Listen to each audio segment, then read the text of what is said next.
اللہ اکبر اللہ اکبر لا الہ الا اللہ واللہ اکبر واللہ اکبر وللہ الحمد انہ وحدہ صدق وعدہ نصر عبدہ ہزم الاحزاب وحدہ لا الہ الا اللہ ان اللہ وملائکتہ یصلون علی النبی یا ایہا الذین آمنوا صلوا علیہ وسلموا تسلیما اللہم صلی وسلم وبارک علی سیدنا محمد وعلی آلہ واصحابہ وازواجہ وذریتہ اجمعین بقدر حسنہ ونورہ وجمالہ وکمالہ رب اشرح لی صدری ویسر لی امری احلل عقدۃ من لسانی یفقہوا قولی۔ اللہ تعالیٰ قرآن میں مسلمانوں کو ایک بہت ہی جلالی حکم دیتا ہے، اور جب اللہ حکم دیتا ہے نا تو یہ فرض ہو جاتا ہے۔ یہ کوئی اللہ آپ کو چوائس نہیں دے رہا، آپ کی مرضی پہ نہیں چھوڑ رہا، اللہ حکم دے رہا ہے کہ اس کو آپ نے ہر حالت میں پورا کرنا ہے۔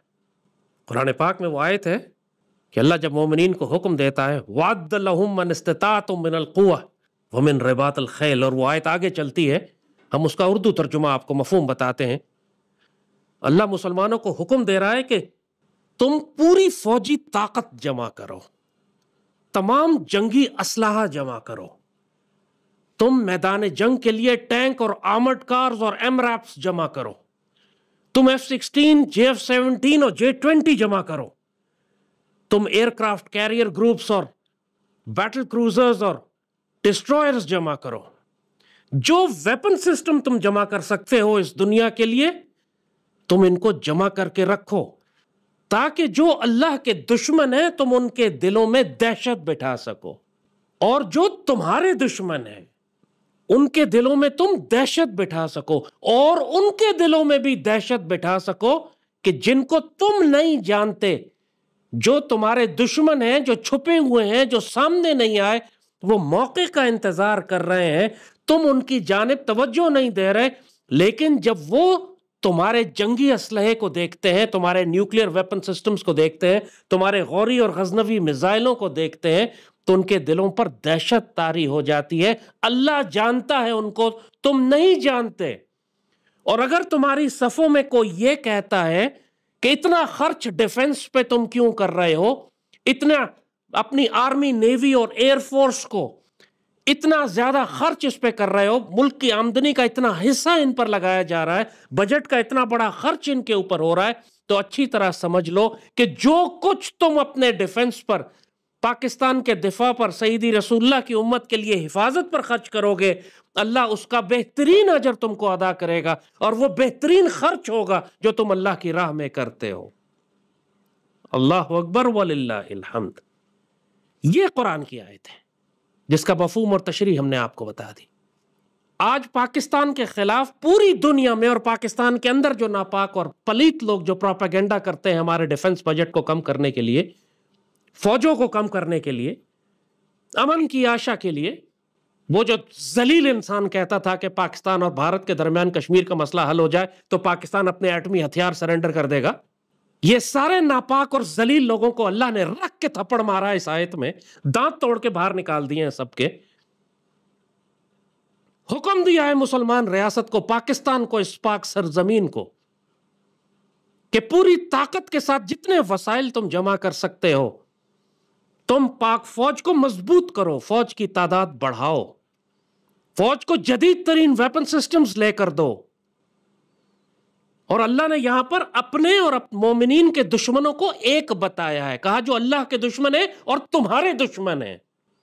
اللہ نے تم میں اور اپنے آپ میں فرق نہیں کیا یہاں، اور اللہ نے کھلے دشمنوں کا ذکر بھی کیا ہے، جو نریندر مودی ہے، جو مشرک ہیں، جو خوارج ہیں، جو یہودی ہیں، اور ان دشمنوں کا ذکر بھی کیا ہے کہ جو چھپے ہوئے دشمن ہیں جن کو تم نہیں جانتے اور اللہ جانتا ہے۔ صرف تمہارے پاس ان ہتھیاروں کا ہونا ان پر وہ دہشت طاری کر رہا ہے جو تم نہیں جانتے لیکن اللہ جانتا ہے۔ یہ ناپاک اور ذلیل لوگ پروپیگنڈا کرتے ہیں کہ پاکستان آرمی نے آج تک کون سی جنگ جیتی ہے۔ یہ مزمل حسین ٹی وی پہ ایک ناپاک حرام خور ولد الزنا پاکستان کے خلاف بکتا رہتا ہے، شبر زیدی، یہ سارے اس قسم کے ناپاک کہتے ہیں پاکستان آرمی نے کون سی جنگ جیتی ہے۔ اس پاکستان، اس پاک سر زمین، اس مدینہ ثانی کا قائم رہنا ہماری سب سے بڑی جنگ ہے جو ہم جیت چکے ہیں. ورنہ اگر ہم یہ جنگ نہ جیتے ہوتے تو آج ہمارا حال بھی عراق، شام، لیبیا اور سیریا جیسا ہوتا، یوگوسلاویا جیسا ہوتا جس کے حصے بکھرے ہو گئے، ٹوٹ کر بکھر کے الگ ہو گیا. سوویت یونین جیسا ہوتا جو بکھر کر الگ ہو گیا، پوری اس کی امپائر ڈس انٹیگریٹ ہو گئی، صرف ایک روس رہ گیا. ہمارا حال بھی پھر خلافت عثمانیہ جیسے ہوتا جو 3 براعظموں سے سمٹ کر صرف چھوٹے سے ترکی میں رہ گئی.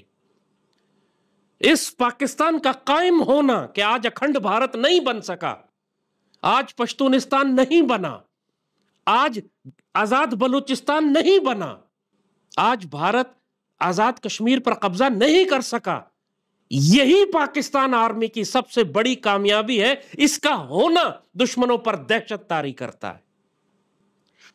آج اسرائیل اگر تمام مسلمان ملکوں پر بمباری کر کے ان کو ذلیل کر کے رکھ دیا، اس نے پاکستان کی جانب آنکھ اٹھا کے نہیں دیکھتا، اس کی وجہ یہ ہے کہ اللہ نے آپ کو ایٹمی طاقت بنایا ہے. یہ پاک فوج ہے جس کے پاس رباط الخیل ہیں، وہ بیٹل ٹینکس ہیں، وہ جنگی ہتھیار و ساز و سامان. رباط الخیل میں تمام وہ اٹیک ویپنز آتے ہیں، جنگی گھوڑے آتے ہیں جن کے ذریعے آپ دشمن پر آگے بڑھ کر حملہ کرتے ہیں، چاہے وہ J-17 ہو، J-31 ہو، چاہے F-16 ہو، چاہے وہ آپ کے T-90s UDs ہو، چاہے آپ کی وہ اٹیک سب مرینز ہو. یہ سب رباط الخیل میں شامل ہوتا ہے، جنگی گھوڑے جن پر بیٹھ کر آپ دشمن پر آگے بڑھ کر حملہ کرتے ہو. اللہ نے ہمیں وہ رباط الخیل دیے ہیں جو پوری مسلمان دنیا کے پاس نہیں ہے. آج اللہ نے تمہاری آنکھیں کھول کر تم کو دکھا دیا ہے کہ پاک فوج نہ ہوتی، اللہ نے، اس قوم نے اگر اپنے ان ہتھیاروں پر خرچ نہ کیا ہوتا تو آج ہمارا حال کیا ہوتا. دیکھو غزہ کا حال کیا ہے. غزہ والے روتے ہوئے چیختے پکارتے ہیں پاکستان کو. یہ ہماری بدنصیبی ہے کہ ہم نہیں گئے، لیکن دنیا جانتی ہے کہ اگر کوئی ان کی مدد کر سکتا ہے تو پاکستان ہے. آگے بڑھ کر انہوں نے لبنان کو کس طرح مارنا شروع کیا ہے. نہ لبنان کے پاس کوئی آرمی ہے، نہ ایئر فورس ہے، نہ نیوی ہے. اتنا بڑا ملک، کچھ بھی اس کے پلے نہیں. آگے بڑھ کر انہوں نے شام کو مارنا شروع کیا. 1 سال ہو گیا ہے شام کے صدر کی آواز نہیں نکلی، چوں نہیں کی اس نے اسرائیل کے خلاف. اس کے پلے بچا ہی کچھ نہیں ہے کہ وہ آواز نکالے. اور اسرائیل جب چاہتا ہے پورے شام کو تباہ و برباد کر کے رکھ دیا. شام ختم ہو چکا، اس میں مزاحمت کرنے کا دم ہی نہیں ہے کہ وہ اسرائیل کے خلاف کھڑا ہو. اردن کے پاس کہنے کو تھوڑے بہت ٹینک اور تھوڑے بہت طیارے ہیں، لیکن ان کو بھی پتا ہے کہ وہ اسرائیلیوں کے آگے کھڑے نہیں ہو سکتے. مصر کے پاس ایک فوجی طاقت ہے، لیکن اس کا بادشاہ ہی خرید لیا انہوں نے، جھگڑا ہی ختم. اور باقی تمام عرب ممالک کا حال تم نے دیکھ لیا. کوئی ہے عرب ملک ایسا کہ جس میں اتنا دم ہو کہ یہ اسرائیل یا بھارت کے خلاف کھڑا ہو سکے؟ سوڈان ایک بڑا مسلمان ملک تھا، اس کو خانہ جنگی میں ڈال دیا، لاکھوں وہاں تباہ و برباد کرا دیے. جب غزہ کی جنگ میں لوگ پھنسے ہوئے غزہ کو دیکھ رہے ہیں، پیچھے سوڈان صاف ہو گیا، کچھ بچا ہی نہیں سوڈان کے پلے. لاکھوں کروڑوں لوگ وہاں مارے گئے یا مہاجر ہو چکے اور آپس میں خانہ جنگی ہو رہی ہے. اور اسرائیل اور کچھ عرب ممالک مل کر ان کے اندر باغی گروہوں کو تیار کیا اور ایسی بغاوت برپا کی کہ توبہ استغفار. سوڈان کے لاکھوں مسلمان بے گھر بھی ہوئے، بالکل جس طرح غزہ والا حال ہے وہ سوڈان میں ہو رہا ہے. تو افریقہ کے 2 بڑے مسلمان ملک مصر اور سوڈان، دونوں کو تو فارغ کر دیا انہوں نے. ایک کا حکمران خرید لیا، دوسرے ملک میں خانہ جنگی کرا دی. اب مسلمان دنیا میں بچے ایران ایک. ایران کا حال آپ نے دیکھ لیا. جو ان کا اوور کانفیڈنس تھا، جو تکبر تھا، اللہ نے وہ خاک میں ملا دیا. جس طرح وہ فوفاں کر رہے تھے کہ ہم اسرائیل کے خلاف یہ کر دیں گے وہ کر دیں گے، اسرائیل کے پاس، ایران کے پاس بھی کوئی فضائیہ ہے ہی نہیں. کہنے کو تیارے ہیں، فضائیہ نہیں ہے ان کے پاس کوئی، نہ ان کے پاس کوئی نیوی ہے. صرف گراؤنڈ فورسز ہیں، وہ بھی پیراملٹری حزب اللہ ٹائپ، جس کے ذریعے وہ سمجھتے تھے کہ وہ پورے اسرائیل کو، خطے کو روک لیں گے. اب ایران بھاگتا ہوا پاکستان کے پاس آ رہا ہے کہ ہمیں جہاز اڑانا سکھا دے. پوری عرب دنیا پاکستان کے پاس آتی ہے، ہمیں جہاز اڑانا سکھا دے. میں نے ایک پاکستانی پائلٹ سے پوچھا جو عراق میں ڈیوٹی کر آیا تھا، میں نے کہا آپ نے سال عراقی پائلٹس کو اڑنا سکھاتے رہے، آپ نے ان کو کیسا پایا؟ بہت سخت جواب اس نے دیا کہ بکریاں چرانے والوں کو آپ جہاز اڑانا نہیں سکھا سکتے. انا للہ و انا الیہ راجعون.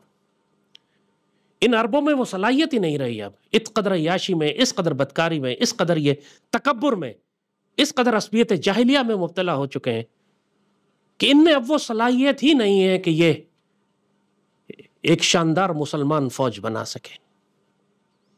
سیدی رسول اللہ نے اسی لیے فرمایا تھا کہ آخری دور میں عجم سے مسلمان فوجیں اٹھیں گی. عربوں کا ذکر نہیں فرمایا، بلکہ عربوں کے لیے تو آپ نے فرمایا تھا کہ تباہی ہوگی ان کے لیے، مشرک ہونا شروع ہو جائیں گے عرب۔ آج آپ کو نظر آ رہا ہے جگہ جگہ بت پرستی، سعودی عرب میں بت پرستی شروع ہو گئی، مندر بن رہے ہیں، بت خانے بن رہے ہیں، بتوں کی پوجا کی جا رہی ہے، پورے خلیج میں یہ حال شروع ہو گیا۔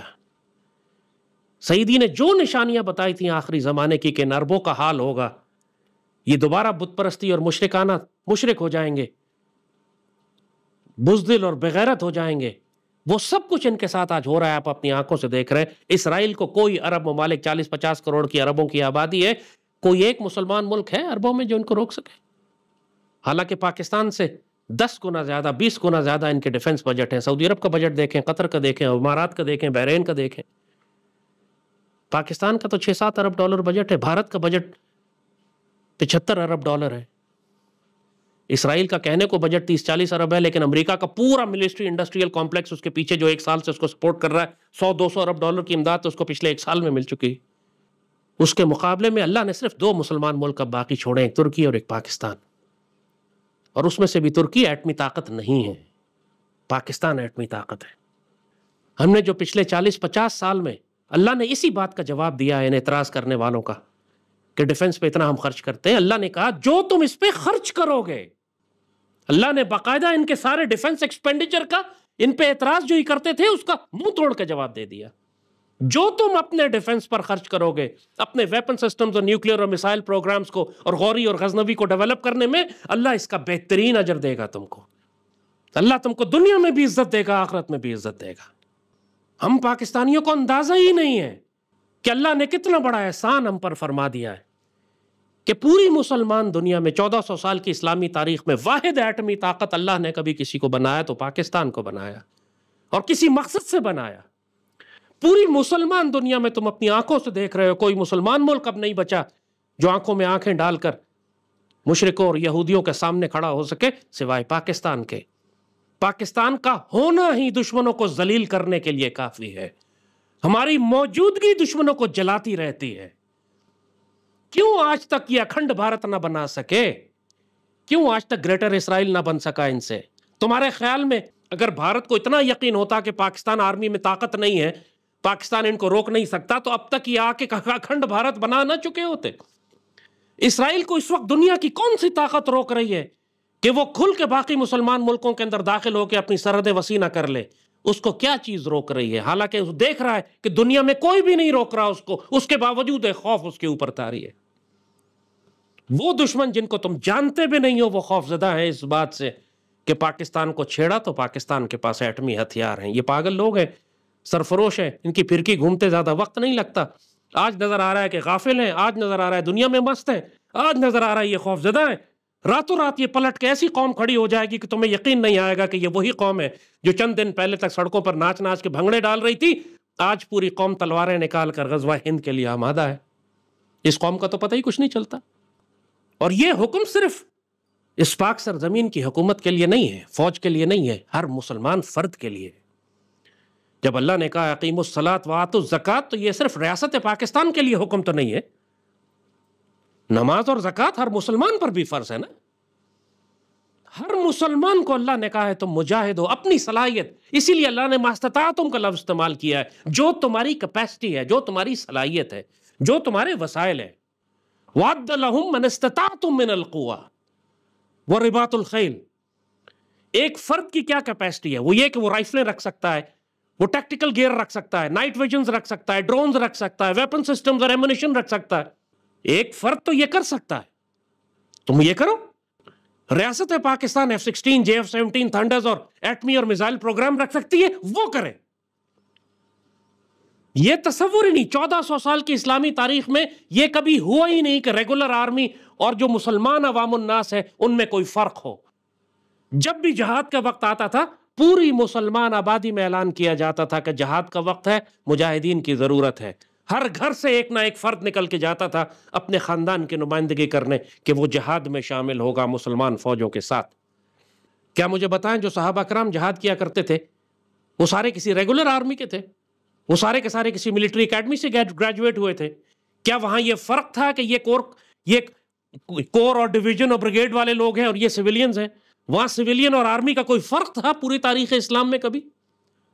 سیدنا ابو بکر تو کپڑے فروخت کیا کرتے تھے، کپڑے کے تاجر تھے. سیدنا عمر اونٹ چرایا کرتے تھے. سیدنا عثمان ٹریڈر تھے، تاجر تھے. سیدنا علی اسی طرح کوئی پروفیشنل ملٹری اکیڈمی سے گریجویٹ تھا کوئی بھی نہیں تھا. تمام صحابہ کرام جن کو سیدی رسول اللہ نے غزوات پہ روانہ فرمایا، کون سا ایک مجھے بتائیں جو کسی ملٹری اکیڈمی سے گریجویٹ تھا؟ سارے عام صحابی تھے، مہاجر تھے، انصار تھے.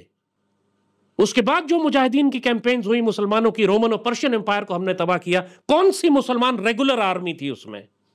چاہے وہ ختم نبوت کے منکرین کے خلاف جنگ کی ہو سیدنا ابو بکر نے، یا رومن اور پرشین امپائر کو تباہ کیا ہو. تاریخ اسلام میں کبھی بھی یہ نہیں ہوا. بعد میں مسلمان امپائرز بنی، انہوں نے ایک ریگولر آرمی رکھی ضرور، ایک تھوڑی سی ریگولر آرمی ہوتی تھی، لیکن جہاد کے وقت پوری مسلمان معاشرے سے اذان دی جاتی تھی کہ جہاد کا وقت آ گیا، نکلو. اور ہر مسلمان مجاہد تھا، ہر مسلمان اپنا گھوڑا رکھتا تھا، ہر مسلمان اپنی تلوار رکھتا تھا، ہر مسلمان تیر اندازی جانتا تھا. کیونکہ سیدی رسول اللہ نے حکم فرمایا ہے، یہ جس طرح اللہ نے حکم فرمایا ہے وَعَدَّ لَهُم مَّنِ اسْتَطَاعَ مِنَ الْقُوَّةِ وَمِن رِبَاطِ الْخَيْلِ، اسی طرح حکم فرمایا ہے کہ اپنے بچوں کو تیر اندازی سکھاؤ، یعنی اپنے بچوں کو سنائپر بناؤ، اپنے بچوں کو رائفل شوٹنگ سکھاؤ، اپنے بچوں کو لانگ رینج اور ٹیکٹیکل شوٹنگ سکھاؤ. یہ مطلب ہے سیدی رسول اللہ کی حدیث شریف کا. اپنے بچوں کو گھڑ سواری سناؤ. تمام آج کل کی دور کی سواریاں، چاہے وہ موٹر بائک ہو یا سائیکل ہو یا گاڑی ہو یا جیپ ہو یا ہیلی کاپٹر ہو، جو تم سیکھ سکتے ہو، ماستطاعتم، جو تمہاری کیپیسٹی ہے سیکھو. اور اپنے بچوں کو تیراکی سکھاؤ، کیونکہ پانی اور سمندر اور دریا کا واسطہ کبھی بھی تمہیں پڑ سکتا ہے. مسلمانوں پر واجب ہے، فرض ہے کہ اپنی اولاد کو یہ ایسے جنگی اور حربی کھیل سکھائیں کہ آنے والے وقت میں جب سیدی رسول اللہ کی امت کو ضرورت پڑے تو ہر گھر سے ایک مجاہد نکلے، عورتیں اور بچے سب، کیونکہ ان کو اللہ نے رجال کہا ہے. اور یہ بتایا تھا آپ کو کہ رجال صرف مردوں کو نہیں کہتے، رجال اس کو کہتے ہیں جو رب کا طالب ہے، رجال اس کو کہتے ہیں جو اللہ کی راہ میں جہاد کرنے کے لیے نکلتا ہے، اور یہ اللہ سے وعدہ کرتا ہے کہ یا اللہ یا میں غازی ہوں گا یا میں شہید ہوں گا. وَمِنْهُمْ مَنْ قَضَى نَحْبَهُ وَمِنْهُمْ مَنْ يَنْتَظِرُ. اور پھر اس میں سے کچھ لوگ ہوتے ہیں جو اپنی نظر پوری کر کے اللہ سے وعدہ پورا کر کے شہید ہو جاتے ہیں، اور باقی جو بچتے ہیں وہ شہادت کے منتظر ہوتے ہیں. یہ مطلب ہے اس آیت کا، وَمِنْهُمْ مَنْ قَضَى نَحْبَهُ وَمِنْهُمْ مَنْ يَنْتَظِرُ. یہ ممکن نہیں ہے کہ تم مسلمان ہو اور جہاد کی تیاری نہ کرو. اگر تم جہاد کی تیاری نہیں کرتے تو سیدی رسول اللہ نے فرمایا تم نفاق کی ایک موت مرو گے، منافق کی موت مرو گے. اور منافقوں کے بارے میں قرآن نے کیا فرمایا وہ ہم تم کو بتا چکے ہیں بہت اچھی طرح، کہ جو بدترین آخری حد کا منافق ہے اس کے بارے میں اس کو تو یہ کہا ہے کہ یہ مشرکین ابو جہل سے بھی نیچے جہنم کے طبقے میں ہوگا. سیدی رسول اللہ کو فرمایا کہ ان کے لیے دعائے مغفرت نہ فرمائیں، اگر آپ 70 مرتبہ بھی ان کے لیے دعائے مغفرت کریں گے تو ہم ان کو معاف نہیں کریں گے. ان کی نماز جنازہ نہ پڑھیں، منع فرمایا گیا قرآن میں منافقین کے لیے. اس منافق کی ایک نسل کہا گئی ہے، ایک شاخ ہے، ایک قسم بتائی گئی ہے اس شخص کی جس نے نہ جہاد کیا نہ جہاد کی خواہش کی. ان للہ و انا الیہ راجعون. تو یہ خناس اپنے دماغ سے نکال دو کہ اگر غزوہ ہند ہوگا تو پاک فوج لڑے گی. جنگ کرنا فوج کی ذمہ داری ہے، نماز پڑھنا تمہاری ذمہ داری ہے، روزہ رکھنا تمہاری ذمہ داری ہے، حج کرنا تمہاری ذمہ داری ہے، فوج کی نہیں ہے. فوج اپنا کام کرے، تم اپنی ذمہ داری سنبھالو. جب اللہ اس کے رسول کے دشمنوں کے خلاف جنگ کرنے کی بات آئے گی تو یہ صرف پاک فوج کی ذمہ داری نہیں ہے، ہر مسلمان کی ذمہ داری ہے. پاک فوج قیادت کرے گی، لیکن اس کی پشت محفوظ کرنا، اس کی صفوں میں شامل ہو کر دشمنوں کے خلاف ضرب لگانا، پاک فوج کی حمایت اور مدد کرنا، اس کی لاجسٹک سپورٹ دینا، اور اس کے ساتھ مل کر مورچوں میں دشمن کے خلاف جنگ کرنا ہر پاکستانی مسلمان، ہر مسلمان کی ذمہ داری ہے. اور جو پاکستان میں یہ کہتا ہے کہ فوج کا بجٹ کم کر دو، ویپن سسٹمز کم کر دو، ترقی پہ زیادہ خرچ کرو اور ڈیفنس پہ خرچ کرنا بند کر دو، اصل میں وہ منافق یہ ہے کہ جو سول پہ پیسہ دیا جاتا ہے اس کا 80% تو یہ حرام کا کھا جاتے ہیں. وہ یہ چاہتے ہیں کہ ڈیفنس پہ جو پیسہ لگتا ہے وہ بھی نہ لگے. پاکستان جو نئے ہتھیار خرید رہا ہے وہ بھی نہ خریدے. ہم اپنی فوجوں کی تعداد بھی کم کر دیں تاکہ دشمنوں کے لیے آسان ہو جائے کہ سیدی رسول اللہ کے مدینہ ثانی کو نقصان پہنچا سکے. اللہ ہمیں حکم دے رہا ہے جو تمہاری استطاعت ہے، وَعَدَّ لَهُم مَّنِ اسْتَطَعْتُم مِّنَ الْقُوَّةِ، جو فورس تم جنریٹ کر سکتے ہو، جو کیپیسٹی تمہاری ہے ویپن سسٹمز خریدنے کی اور ٹریننگ کی اور فورس پروجیکشن کی، تم اس کو کرو. اللہ تو ہمیں حکم دے رہا ہے اس بات کی کہ دنیا میں جہاں تم کو جو ویپن سسٹمز ملتے ہیں خریدو، تیار کرو، بناؤ، لے کر آؤ، ڈپلوائے کرو، کہ صرف تمہارا ان ویپن سسٹمز کا رکھنا ہی اللہ اس کے رسول کے اور تمہارے دشمنوں کو اور ان دشمنوں کو جن کو تم نہیں جانتے خوف زدہ کر دیتا ہے، دہشت زدہ کر دیتا ہے، اور اللہ جان رہا تم نہیں جانتے ہو۔ آج مجھے بتائیں وہی بات جو کہی آپ سے، نریندر مودی کو، یوگی کو، ان ناپاک پلیت خنزیروں کو کون روک رہا ہے پاکستان میں داخل ہونے سے؟ کس بات کا خوف ہے انہیں؟ اتنی جنگی تیاری کر چکے ہیں کہ پاکستانی فوج کی تمام صلاحیتوں سے 10 گنا زیادہ ان کے پاس موجود ہے، پھر بھی خوف زدہ ہیں، اندر نہیں آتے۔ کس بات کا خوف؟ اسی بات کا خوف ہے کہ ان کو پتا ہے کہ یہ سیدی رسول اللہ کی امت ہے، کسی بھی وقت یہ پلٹ جائے گی۔ آج تمہیں غافل نظر آتی ہے، اس کو اللہ ایک اچھی قیادت دے دے، قائد اعظم جیسی ایک اچھی قیادت اس کو مل جائے، سیدنا ابوبکر، سیدنا عمر، سیدنا عثمان اور سیدنا علی کی سنت پہ چلنے والی ایک غیرت مند شیر اور دلیر قیادت، کوئی ڈنڈے والی سرکار اس کو مل جائے، راتوں رات اس قوم کی حالت ایسی پلٹے گی، یقین نہیں آئے گا دنیا کو کہ یہ وہی بے وقوف، غافل، جاہل اور منتشر پاکستانی قوم ہے۔ یا تو اللہ اس کو قیادت پہلے دے دے گا، یا اس پر نریندر مودی پہلے بھیج دے گا، وہ اللہ کے فیصلے ہیں جو پہلے کرتا ہے، مگر اس قوم نے پلٹنا ہے، اس قوم کی حالت بدلے گی انشاءاللہ۔ اس قوم سے اللہ نے جو کام لینے وہ کام لینے۔ اللہ نے پوری کائنات کو اس لیے روک کے نہیں رکھنا کہ کچھ ناپاک اور پلیت اور ذلیل سیاستدان یہ سمجھتے ہیں کہ جمہوریت میں نسل در نسل اس پاکستان پر مسلط رہیں گے، ان کے فیصلے سے کائنات تو نہیں چل رہی، سیدی رسول اللہ کے حکم سے چلے گی۔ سیدی نے جو بشارتیں عطا فرما دی ہیں انہوں نے ہو کے رہنا ہے۔ یہ جو رستے میں آئیں گے یہ چیر دیے جائیں گے بلڈوزر کی طرح، ان کے اوپر سے اللہ کا فیصلہ گزر جائے گا، یہ زمین میں پیوست کر دیے جائیں گے۔ تم اپنی تیاری کرو، جو تمہاری صلاحیت ہے، جو تمہاری کیپیسٹی ہے، تو اپنے آپ کو فزیکلی بھی تیار کرو۔ آج کل جسمانی صحتیں بہت خراب ہیں، لائف سٹائل اس طرح کا ہے کہ کہیں پیدل چل کے نہیں جاتے، کہیں پہ مشقت نہیں کرتے، آرام دہ گھر ہیں، آرام دہ گاڑیاں ہیں، موٹر سائیکلیں ہیں، آنے جانے کے لیے ہر طرح کی سہولت ہے، جسم کمزور ہو گئے۔ جہاد کے لیے بڑی سختی چاہیے ہوتی ہے۔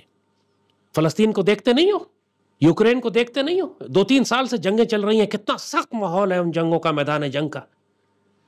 ہماری آج کی نسل 1 گھنٹہ نہیں گزار سکتی اس میں، تو ہوگا یہی کہ پھر استغفر اللہ العظیم، جو وقت پہ تیاری نہیں کرے گا، جو وقت پر اللہ کے حکم پورا نہیں کرے گا، وہ پھر مکھیوں کی طرح، کتوں کی طرح مارا جائے گا۔ اسی لیے جب ہم بار بار آپ سے کہتے ہیں کہ جنگ کی تیاری کرو، ٹیکٹیکل سامان جمع کرو، ہتھیاروں کی تربیت حاصل کرو، ٹریننگ لو، ہنر سیکھو، گاڑیاں اور سواریاں چلانا سیکھو، میڈیکل فرسٹ ایڈ کی ٹریننگ لو، لاکھوں روپے کی، آج کل تو ایک گاڑی بھی، عام اچھی گاڑی کو نہیں خریدنے جائے تو 20-25 لاکھ روپے کی گاڑی ملتی ہے۔ کیسے شوق سے لوگ کروڑوں کی گاڑیاں خرید لیتے ہیں، لاکھوں کا موبائل فون خرید لیتے ہیں، اور جب ان سے کہو کہ ہتھیاروں کی تربیت کرو تو کہتے ہیں جی گولی بہت مہنگی ہے اور رائفل بہت مہنگی ہے اور کیسے کریں۔ تو ٹھیک ہے، پھر ذلیل ہونے کے لیے تیار رہو، جب وقت آئے گا تو تمہارے ساتھ جو ہوگا تم شکایت نہ کرنا، کیونکہ تم نے دنیا کو ترجیح دی اور اللہ نے حکم دیا تھا وَعَدَّ لَهُم مَّنِ اسْتَطَاعَ مِنَ الْقُوَّةِ وَمِن رِبَاطِ الْخَيْلِ۔ اللہ نے تو تمہیں کہا تھا ویپن سسٹم جمع کرو، تم موبائل فون اور گاڑیاں جمع کرتے رہے، مکان خریدتے رہے، پلاٹ خریدتے رہے، پھر جو ہوگا تمہارے ساتھ شکایت نہ کرنا، تم کو بتا دیا گیا ہے، کیونکہ آگے تمہارے پلاٹ اور تمہارے پلازے اور تمہاری زمینیں اور تمہاری گاڑیاں کام نہیں آئیں گی، آگے تمہیں ہتھیار کام آئیں گے، ٹیکٹیکل اکوپمنٹ کام آئے گا، پلیٹ کیریئرز کام آئیں گی، کمبیٹ اور ٹیکٹیکل شوز کام آئیں گے، بیک پیکس کام آئیں گے، سروائیول بیگ اور میڈیکل بیگ اور اس کی ٹریننگ کام آئے گی، تمہارے food Stokes and weapon Stokes and ammunition supplies یہ کام آئیں گے۔ اور اگر تمہارے پاس یہ نہیں ہے، اور نہیں ہونے کی 2 وجہ ہے، ایک تو تمہاری استطاعت نہیں ہے، چلو تم معافی ہے وہاں پہ تمہیں، لیکن استطاعت اگر تمہاری نہیں ہے کہ تم اس وقت یہ اکوپمنٹ اور سامان نہیں خرید سکتے، تو اپنی جسمانی صحت پہ تو زور دے سکتے ہو نا، اس کے لیے تو کوئی پیسہ نہیں لگتا۔ ہنر تو سیکھ سکتے ہو، 1122 والوں کے پاس چلے جاؤ، وہ میڈیکل فرسٹ ایڈ کی ٹریننگ دیتے ہیں، ٹریننگ تو لو جا کے، ہاتھ پہ ہاتھ رکھ کے کس لیے بیٹھے ہوئے ہو کہ میرے پاس پیسے نہیں ہیں لہذا میں کچھ نہیں کر سکتا؟ یہ صرف نکمے اور نااہل اور جاہل لوگوں کے بہانے ہیں۔ انسان سیکھنا چاہے تو آس پاس 1000 لوگ ہیں جن سے انسان سیکھ سکتا ہے، ہر طرح کا علم سیکھ سکتا ہے۔ گاڑی چلانا سیکھو، سواری چلانا سیکھو، میڈیکل فرسٹ ایڈ سیکھو، سروائیول سکلز سیکھو، اس کے لیے کوئی پیسہ نہیں لگتا، تمہیں آس پاس لوگ مل جائیں گے، ہر انسان کے پاس کوئی نہ کوئی ہنر ہے۔ کسان کے پاس چلے جاؤ، پوچھو کہ فارمنگ کیسے کرتے ہیں، اپنے گوالے کے پاس چلے جاؤ، پوچھو، کہو کہ گائے کا دودھ کیسے نکالتے ہیں، ہر چیز سیکھنے کے لیے موجود ہے۔ اگر تم سیکھنا چاہو، کتابیں پڑھو بزرگوں کی، یوٹیوب کے اوپر ہزاروں ویڈیوز پڑی ہوئی ہیں سروائیول سکلز کی، کمبیٹ ٹریننگ کی، میڈیکل فرسٹ ایڈ کی، سیکھو۔ ساری رات سیزن دیکھنے کے بجائے سروائیول ویڈیوز دیکھو، تاکہ تمہیں پتہ چلے کہ مشکل حالات میں ہم نے کیسے گزارا کرنا ہے۔ بغیر ماچس کے آگ لگانا سیکھو۔ یہ کہنے کو چھوٹی باتیں لگتی ہیں، مشکل وقت میں لائف سیورز ہیں۔ اللہ نے تم کو حکم دیا ہے اس بات کا، وَعَدَّ لَهُم مَّنِ اسْتَطَاعَتُم مِّنَ الْقُوَّةِ، جو تمہاری کیپیسٹی ہے اس کے مطابق ویپن سسٹمز جمع کرو، ٹریننگ کرو، ہتھیار جمع کرو اور دہشت زدہ کرو اپنے دشمنوں کو۔ تو یہ فرد کی ذمہ داری بھی ہے اور ریاست کی بھی، اور ریاست پاکستان اور پاک فوج سے بھی ہم کہیں گے کہ خبردار اپنا بجٹ کم نہیں کرنا۔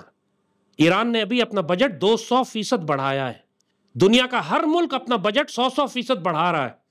انڈیا نے اپنے بجٹ میں ایکسٹرا $50 ارب ڈالے ویپن پرچیزنگ کے لیے، اور پاکستان میں یہ ایک کیمپین چلائی جا رہی ہے کہ فوج کی تعداد 1 لاکھ تک کم کر دی جائے۔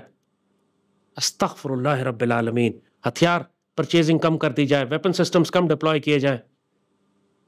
ان للہ و انا الیہ راجعون، ان للہ و انا الیہ راجعون۔ عالم اسلام کے آخری قلعے کو کمزور کرنے کے لیے وہ غدار، وہ سازشی جو ہماری صفوں کے اندر گھومتے ہیں، ہمارے پاور کوریڈورز میں گھومتے ہیں، ہمارے تھنک ٹینکس میں بیٹھے ہوئے ہیں، ہماری پالیسیز بنانے والے ہیں، اصل میں یہ غدار زیادہ خطرناک ہوتا ہے کہ جس کو آپ اپنا بھائی اور اپنا دوست سمجھتے ہیں، اپنا مشیر سمجھتے ہیں، اور وہ اندر بیٹھ کے آپ کے کان میں زہر بھرتا ہے۔ وہی جس طرح بادشاہ کے خلیفہ کے مشیروں نے اس کو کہا تھا کہ بغداد اتنا بڑا مرکز ہے علم و ہنر کا، اس میں فوج کی کیا ضرورت ہے، 4 لاکھ فوج کو انہوں نے ریٹائر کر کے صرف پیلس گارڈز رکھ لیے، حالانکہ جانتے تھے کہ ہلاکو خان کی فوجیں بڑھتی ہوئی آ رہی ہیں۔ پھر نتیجہ وہی ہوا تاریخ میں، خلیفہ کے ساتھ بھی اور بغداد کے ساتھ بھی۔ اب یہ پاکستان کے ساتھ یہی کرنا چاہتے ہیں۔ اگر آپ کو کوئی بھی شخص نظر آئے جو یہ کہتا ہوا کہ پاکستان کا ڈیفنس بجٹ کم کرنا ہے یا پاک فوج پر حملے کرے، چاہے میدان جنگ میں کرے یا سوشل میڈیا میں کرے، اس کے دانت توڑ دیں، کیونکہ وہ صرف پاک فوج کا دشمن نہیں ہے، وہ آپ کا بھی دشمن ہے، اللہ اس کے رسول کا بھی دشمن ہے۔ اگر اس پاک فوج کو کمزور کر دیا تو پھر یاد رکھو تم غزہ بنو گے، اور اگر تم غزہ نہیں بنے اور شام اور عراق نہیں بنے ہوئے ہو اس وقت، تو وہ صرف اس لیے کہ اللہ تعالیٰ نے چاہتے یا نہ چاہتے اس پاک فوج سے وہ کام کروا لیا جس کا اللہ نے اس کو قرآن میں حکم دیا تھا کہ پوری دنیا کے طاقتور ترین ویپن سسٹمز لے کر ان کو ڈپلوائے کر کے رکھو، تاکہ تم اس سے اللہ کے دشمنوں کو، اپنے دشمنوں کو، اور ان دشمنوں کو جن کو تم نہیں جانتے لیکن اللہ جانتا ہے، ان کو خوفزدہ کر سکو۔ اور یقین کرو وہ دشمن خوفزدہ ہیں، اگر وہ نہ ہوتے تو آج تم غزہ بنے ہوئے ہوتے۔ شکر کرو کہ اللہ نے تم کو پاک فوج بھی دی ہے اور اس کے ہتھیار بھی دیے ہیں۔ اللہم صلی وسلم وبارک علی سیدنا محمد وعلی آلہ وصحبہ وسلم۔